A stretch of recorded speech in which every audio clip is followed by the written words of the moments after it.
Bonjour les amis, heureux de vous retrouver dans cette Actu du Geek, qui se passe sous un joli soleil d'août, comme vous avez vu, hein. Enfin vous cherchez le soleil, moi aussi. Eh bien, il va arriver normalement. Alors ceux qui sont en vacances, eh ben, je vous souhaite quand même du courage. Ben, vous en profitez peut-être pour regarder ma vidéo, mais c'est pas le meilleur moment, c'est pas le meilleur moyen de passer son temps, je reconnais. Le beau temps devrait arriver, mais ça fait à peu près 3 ou 4 semaines qu'on nous le promet. Alors on va parler de quoi dans cette vidéo? Eh ben, on va parler de jeux, on va parler de Forbidden West, en l'occurrence, Horizon Forbidden West, on va parler de Kena Bridge of Spirit et The Ascent, vous verrez pourquoi, on va parler de Cyberpunk et un tout petit peu de Battlefield 2042. On va aussi parler de ARM Nvidia, et oui ça se complique pour Nvidia sérieusement. On va parler de Intel, Intel qui a la folie des grandeurs, vous comprendrez pourquoi. On va parler aussi du fait qu'il ne nous reste plus que 4 milliards d'années à vivre, 4 milliards, et oui seulement, 4 milliards avec le geek, vous imaginez un petit peu. On va aussi aborder un sujet qui m'intéresse assez fortement, Nintendo, et oui Nintendo, la Switch OLED, eh bien il y a une confirmation de Nintendo qui va dans le sens de ce que je disais il y a 3 semaines, une de mes inquiétudes. J'étais l'un des rares à en parler, mais voilà, ça se confirme par Nintendo eux-mêmes, donc c'est assez intéressant, on va y revenir. Et pour finir, on va parler d'un film. Oui, je sais, ça fait plutôt chat en ouais, mais c'est un film de Jean-Claude Van Damme, vous avez compris, Le Dernier Mercenaire. Je l'ai vu avec des tas d'acteurs que je connaissais dans les années 80-90. Et comment dire, eh bien, j'aurais peut-être pu économiser 2 heures de mon temps. A tout de suite.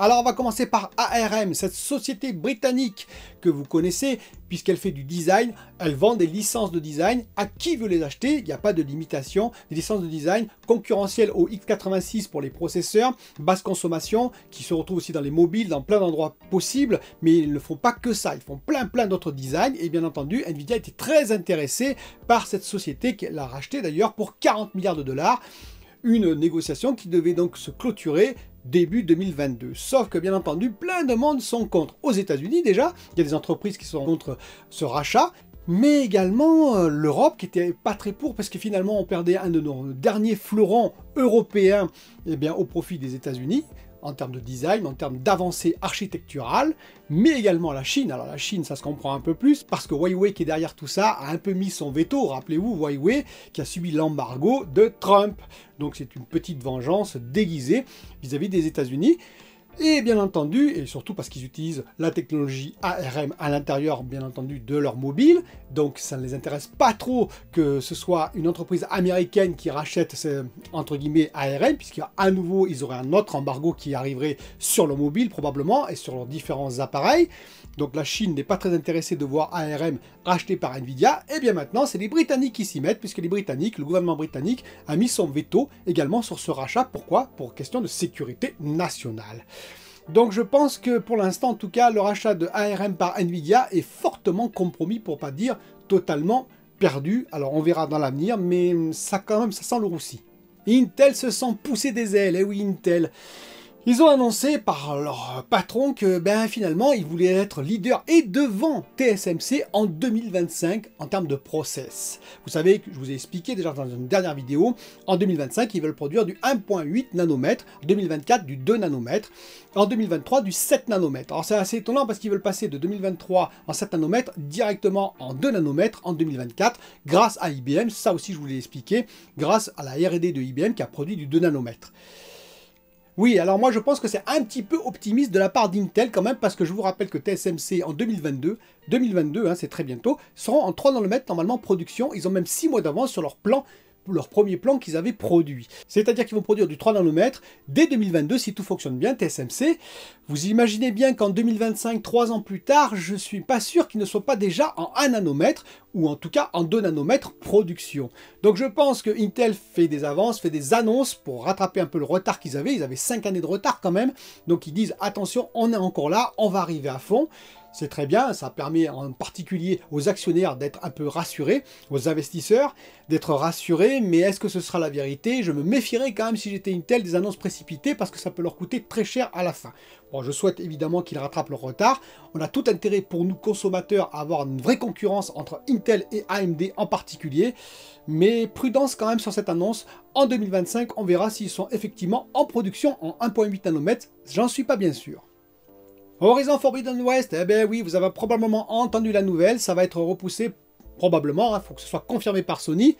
Premier trimestre 2022. Bien écoutez, c'est pas une bonne nouvelle, bien entendu. Alors ça vient en plus avec la nouvelle de Kena Bridge of Spirit qui devait sortir également sur PS5, rappelez-vous, qui a été repoussé, voilà, de 3 semaines, c'est pas grand chose, mais ça a été repoussé également. Là, c'est Forbidden West qui est repoussé, c'est un très très gros jeu, un jeu qui est attendu par beaucoup de possesseurs de PS5, moi en l'occurrence. Bah écoutez, je ne vais pas changer de ligne de conduite, je dis toujours c'est pas grave, je préfère qu'ils finalisent leur jeu, qu'ils enlèvent les bugs, voire qu'ils améliorent encore la qualité graphique, que d'avoir un jeu à moitié fini qui va arriver avec plein de bugs et plein de problèmes, ce qui entacherait énormément, bien entendu, cette licence et l'image même de PlayStation. Donc il vaut mieux, effectivement, un jeu bien fini, quelques mois de retard, ce n'est pas grave. Et du coup, je voulais parler de Kena Bridge of Spirit et The Ascent. Je joue à The Ascent, j'adore ce jeu, qui est quand même une exclue, entre guillemets, PC Xbox. Il n'est que sur Xbox et PC, il n'est pas sur PlayStation, sur PS5. Eh bien écoutez, l'année prochaine, apparemment, il pourrait arriver sur PS4, PS5. Donc c'est assez intéressant parce qu'effectivement, les joueurs de PlayStation pourront en profiter. Et croyez-moi, c'est un très très bon jeu. En tout cas sur le Game Pass, il fait honneur au Game Pass. Moi j'en suis très satisfait. Il y a une petite news d'ailleurs qui est passée peut-être un peu inaperçue, qui est assez intéressante. Et l'année prochaine, ce sera très intéressant quand elle sortira sur PS5 pour le comparatif. C'est que aujourd'hui, sur Xbox Series X et S, il se charge à peu près en 30 secondes, alors que sur Xbox One X et Xbox One, eh bien, il met 3 minutes de chargement. Alors, je ne sais pas si c'est toujours vrai, parce qu'il y a peut-être eu un patch entre-temps qui a amélioré ça. C'est sans doute dû à plein de tout petits fichiers à charger. Vous savez, c'est très compliqué pour les disques durs classiques d'avoir plein de petits fichiers à aller chercher partout. Les SSD sont bien plus efficaces. Il y a peut-être aussi la gestion de la mémoire, vous savez, en particulier la compression de la Xbox Series X et S, qui est là aussi, hein. Il n'y a pas que le Kraken sur la PS5, il y a l'équivalent, rappelez-vous, sur la Xbox Series X et S qui doit être très efficace, cette gestion de la mémoire et de la compression-décompression qui font qu'on est 6 fois plus rapide quand même. On passe de 3 minutes à 30 secondes. Donc on verra l'année prochaine quand ça sortira sur la PS5, l'efficacité avec le Kraken est sur la PS5. Surtout qu'il y aura eu des patchs, je pense, d'optimisation de la part du studio, et on verra, on pourra faire un petit comparatif pour voir, puisqu'on est toujours intéressé par ce type de comparatif quand même. Et de l'autre côté, il y a Kena Bridge of Spirit. Kena Bridge of Spirit, il n'y a pas eu de confirmation non plus, parce que je précise, pour The Ascent, il n'y a pas de confirmation pour l'instant qui va arriver sur PlayStation.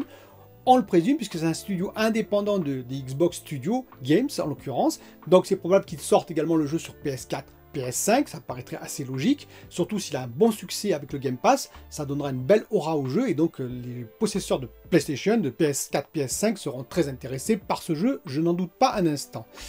Mais de l'autre côté, Kena Bridge of Spirit, qui va sortir sur PS4, PS5 et sur PC, ne sortira pas sur Xbox au départ, eh bien on peut présumer le même avenir finalement. Et donc, dans un an, potentiellement, on aura cet échange-là. Donc, c'était assez marrant à noter. C'est-à-dire que les possesseurs de Xbox pourront jouer à Kena Bridge of Spirit d'ici un an, pendant que les possesseurs de PS4, PS5 pourront jouer à The Ascent. Cyberpunk 2077, vous savez, il y a un nouveau patch qui est arrivé. Donc, CD Projekt Red a annoncé qu'il marchait maintenant sur PS4, PS4 Pro, en l'occurrence. Et vous avez juste après, d'ailleurs Sony a dit attention, PS4 tout court, méfiez-vous quand même. J'attendrai je jouerai plutôt sur PS5 avec ce jeu, mais sur PS4 en tout cas, PS4 Pro peut-être pas, mais sur PS4, c'est peut-être, voilà, ils ont mis des freins, on va dire Sony, ils ont pris un peu de recul avec ça. Et bien ceci dit, ça n'a pas empêché que le jeu est le premier en termes de vente sur PS4, PS4 Pro, aux US et en Europe. Voilà, donc l'annonce a quand même fait du bien à ce jeu qui s'est bien vendu. Alors combien d'exemplaires, on ne sait pas trop, hein. Et puis il faut voir que sur PS4 et PS4 Pro, il n'y avait pas de vraie nouveauté pour concurrencer ça, mais quand même, il est sorti numéro 1. Eh bien écoutez, on verra dans l'avenir si effectivement il continue sa progression, en sachant qu'il ne battra jamais un jeu comme GTA V par exemple, qui restera le numéro 1 pour longtemps, sinon pour toujours. Battlefield 2042, eh bien vous pouvez vous inscrire actuellement dans une bêta fermée pour le tester. Et sur PC, et sur PS5, et sur Xbox Series X et S. Donc c'est assez intéressant, vous vous inscrivez, puis vous avez une chance. Je crois qu'il y a 1000 participants qui pourront participer à cette bêta. Donc c'est relativement peu, pour pas dire très peu, mais on ne sait jamais. C'est comme au loto, il y a parfois des gagnants. Et si vous n'y arrivez pas, eh bien il y aura la bêta ouverte en septembre. Donc je participerai bien entendu à la bêta ouverte. La bêta fermée, ça sert pas à grand chose parce que comme je pars en vacances en août, mais dès que je reviens, je me plonge dans la bêta ouverte parce que j'ai adoré le précédent opus. Donc je ne vais pas hésiter avec ce nouvel opus qui nous promet beaucoup. Alors petit clin d'œil, pourquoi je dis qu'il nous reste 4 milliards d'années à vivre? Ouais, 4 milliards d'années, hein, quand même c'est pas beaucoup, hein. Eh bien, hormis bien entendu l'expansion du Soleil qui engloberait potentiellement la Terre, on connaît tout ça, hein, donc ce sera à peu près dans les mêmes eaux. Eh bien parce que en fait, il va y avoir choc de galaxies, et oui, choc de galaxies, c'est-à-dire que notre système, notre Voie lactée va rencontrer Andromède. Et oui, la galaxie Andromède va rentrer en collision avec la Voie lactée. C'est assez intéressant puisque Andromède se rapproche de nous et donc les deux vont fusionner, et oui, littéralement vont fusionner. En fait, les masses gravitationnelles sont attirées l'une à l'autre et donc petit à petit, les deux se rapprochent. Alors petit à petit, c'est 300 km/s quand même. Hein. Andromède se rapproche de nous de 300 km/s. C'est une petite vitesse quand même, hein. Mais c'est assez marrant parce que quand on lit l'article, c'est assez intéressant, eh bien, du National Geographic, eh bien, on s'aperçoit qu'en fait, il y a très peu de chances que les soleils, en l'occurrence, rentrent en collision. Et oui, et la Terre également, avec une autre planète ou avec un soleil. Pourquoi? Parce que finalement, il y a énormément d'espace entre chaque objet céleste, et donc il y a toutes les chances qu'on passe au travers, et même que notre système solaire soit absolument indépendant d'autres systèmes solaires, finalement très éloignés. Donc ça fera une belle myriade d'étoiles, mais sans grande catastrophe, visiblement. En fait, ce sera un petit peu au bonheur la chance, comme on dit, mais avec une forte probabilité qu'il n'y ait aucune collision pour notre planète, hormis qu'elle sera déjà brûlée par le Soleil. Et justement, en parlant de brûlure, si on parlait de Nintendo, vous savez, il y a 3 semaines, moi je me suis interrogé sur l'écran. Une Switch OLED, j'ai dit OLED, ben, franchement, je suis pas bien sûr que ce soit une bonne idée. Je crois que je suis l'un des seuls à l'avoir dit. Hein. J'ai pas entendu beaucoup de critiques sur l'écran OLED, en l'occurrence, sur ce choix qu'a fait Nintendo. Eh bien écoutez, Nintendo eux-mêmes ont annoncé qu'effectivement, il fallait faire attention car il y avait possible brûlure de l'écran si on laissait un jeu trop longtemps allumé sur la même image. Eh ben, je me dis quand même, hein, les gars, alors là c'est quand même chapeau parce que à qui s'adresse la Nintendo Switch? Elle s'adresse bien entendu à des adultes, mais aussi à des enfants. Et des enfants, excusez-moi, mais un enfant de 10-12 ans, il va pas faire potentiellement attention à son écran en l'éteignant tout le temps. Il est possible que chez lui, ou même sur la plage, ou n'importe où, il laisse sa Switch OLED allumée pendant longtemps sur une image fixe. Alors je présume bien entendu, je suis d'accord avec vous, qu'il y aura des systèmes de veille enclenchés, des systèmes de diminution comme sur les écrans LG, des diminutions des logos en termes de luminosité, j'espère qu'ils ont mis tout ça quand même. Mais je me dis que si Nintendo prend la parole pour dire ça, c'est un peu inquiétant. Ça veut dire que grosso modo, ils disent on vend un produit qui est super, mais attention, risque de marquage, risque de fragilité par rapport à l'ancien modèle. C'est un petit peu dommage, c'est rajouter un problème supplémentaire par rapport, vous savez, au joystick, c'est rajouter un problème supplémentaire à cette nouvelle console. Est-ce qu'elle en avait vraiment besoin? Je ne pense pas. Dites-moi en commentaire ce que vous en pensez. Mais moi, je pense que potentiellement, il pourrait y avoir des retours et des problèmes là-dessus dans l'avenir. Si Nintendo en parle, c'est qu'ils ne sont pas rassurés tout à fait à 100% et assurés de n'avoir aucun problème dans l'avenir. Pour finir cette vidéo, on va parler du film de Jean-Claude Van Damme qui est sorti sur Netflix, que j'ai regardé. Je vous ai dit, j'aurais peut-être pu m'en passer. Alors j'ai regardé parce qu'évidemment, bon, je suis un peu attaché à Jean-Claude Van Damme puisque c'est mon époque, je suis désolé de le dire, c'est l'époque des années 80-90. Alors on va parler de l'histoire qui tient sur 2 lignes, vous vous en doutez bien, c'est pas le genre de film à chercher une histoire très profonde, et c'est pas le but non plus, je l'avoue volontiers. Donc il y a Richard Brumer, dit La Brume, c'est un ancien mercenaire que personne ne connaît, enfin personne ne connaît, personne n'a vu, il est invisible à tout le monde. Et à une époque lointaine, c'est le début du film, il a dû abandonner son fils, et donc pour le protéger, il a fait en sorte que son fils soit classé secret défense, en quelque sorte, qu'il soit protégé par l'État français. Eh bien, son fils va avoir son protection levée malencontreusement par Ivanov, un fonctionnaire un peu maladroit. Et donc, bien entendu, il va devenir la cible, son fils, à Jean-Claude Van Damme, il va devenir la cible de plein d'organisations différentes, de plein de mondes différents.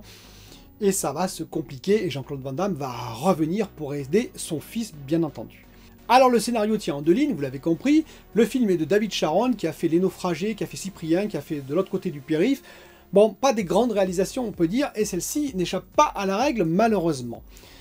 Donc, qu'est-ce que j'ai pensé de ce film en général? Eh bien, écoutez, j'ai eu pas mal de mal, on va le dire. Hein. Donc, le meilleur dans tout ça, finalement, dans tout ce film, dans le scénario, la réalisation, les acteurs, etc., le meilleur dans tout ça, ben, c'est Jean-Claude Van Damme lui-même. Il faut bien l'avouer. C'est lui qui s'en sort le mieux, je trouve, en particulier chez les acteurs. Je trouve que voilà, il est assez drôle, involontairement ou volontairement. D'ailleurs, c'est un film, comme il a l'habitude de le faire maintenant, pour se moquer un peu de lui-même, de ses anciens rôles, et ça se voit. C'est d'ailleurs souvent poussé trop loin, hein. C'est d'ailleurs ça qui gêne dans le film, ce qui pêche un peu dans le film, c'est que c'est des actions qui sont un peu trop poussées, aussi bien en dialogue qu'en action elle-même, c'est un peu exagéré. mais il y a quand même quelques moments assez sympathiques avec lui. Par contre, pour tout le reste, ça veut dire tous les autres acteurs, ben, je dirais que c'est difficile, c'est poussif, hein, aussi bien Eric Judor, Ivanov, Tim Seed, bien entendu, qui en fait des caisses, moi j'ai trouvé personnellement, même Miu Miu, parce qu'il y a Miu Miu, bien entendu, et surtout Valérie Kaprisky. Alors Valérie Kaprisky, je l'apprécie bien, hein, donc j'avais bien apprécié ses rôles à l'ancienne, on va dire, j'étais heureux de la retrouver dans un film. Bon, elle s'en sort pas trop mal, elle, on va dire, parce que bon, son rôle n'est pas immense non plus. Miu Miu, oui, bon, ma foi. Samir Descazas, qui joue donc le fils de la brume, donc de Jean-Claude Van Damme, en fait des caisses. Je n'ai pas trouvé ce rôle très crédible, même si parfois c'était assez drôle, c'était quand même pas très crédible. Donc dans l'ensemble, le film, bah, écoutez, ça cesse regarder, oui, si on aime Jean-Claude Van Damme, c'est-à-dire si on a un peu de nostalgie vis-à-vis d'une époque passée avec ses rôles qu'il avait à l'époque, hein, oui, si on aime un peu l'acteur en l'occurrence, on peut regarder ce film, mais ce n'est pas un monument du cinéma, loin de là, et personnellement, bah, si je ne l'avais pas vu, je n'aurais pas perdu grand-chose. N'hésitez pas à me dire en commentaire si vous n'êtes pas d'accord avec moi, c'est possible, hein, si vous avez apprécié ce film, mais personnellement, bah écoutez, voilà, je ne vous le conseille pas, sauf si vous êtes un grand amateur de Jean-Claude Van Damme. Je vous dis à très bientôt pour une nouvelle vidéo. Salut la bande de nazes!